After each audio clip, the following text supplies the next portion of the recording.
Greetings, everyone. Today, we are going to explore one of the most widely used ideas in control engineering, PID control.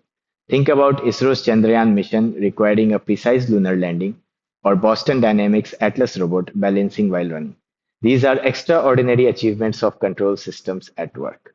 To understand such systems, we begin with a simple yet powerful demonstration of ball and beam setup.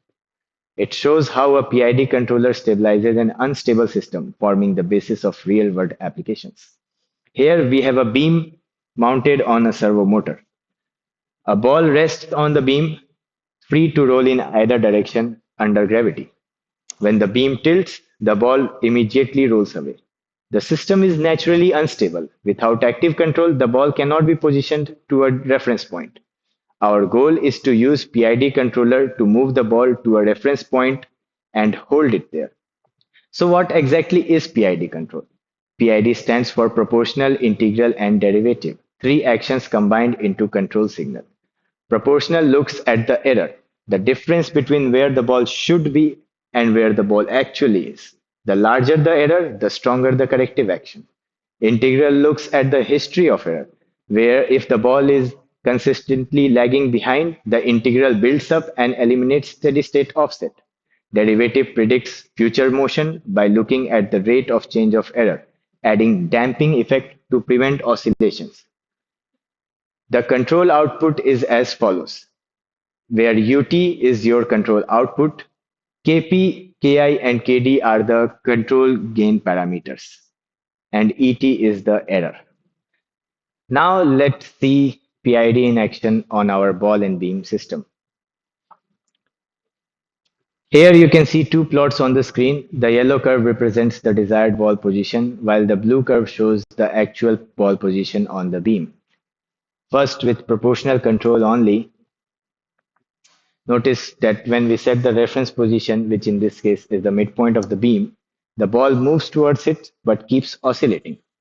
The response is unstable and never truly settles. Now suppose we use only derivative control.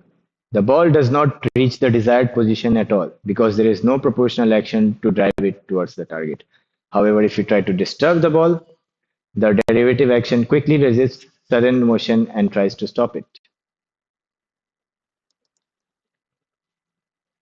When we combine these two actions, P and D together, proportional drives the ball, derivative damps the oscillation, but some error in the steady state remains. Finally, with a properly tuned PID, proportional drives, derivative damps, integral removes error, the ball smoothly settles at the reference. This tuning process, adjusting Kp, Ki, and Kd, is central to control engineering. It directly influences how fast the system responds, how much it overshoots, and whether it settles at the desired position. To summarize, the ball and beam system is naturally unstable, but PID controller allows us to stabilize it. Here you can see a quick comparison of their effect. Kp applies correction proportional to the error, improving the transient response, but too much can cause instability. Ki eliminates steady state error by accumulating past errors, but it can slow the dynamics and introduce instability. Kd improves damping and stability by reacting to rapid changes, but it is sensitive to noise and offsets.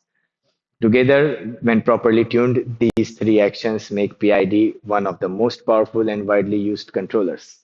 From Chandrayaan's lunar landing to modern control robotics and industrial automations, the same principles are applied, only at a much larger and more complex scale. And it all starts here with understanding feedback, dynamics, and PID control. Thank you.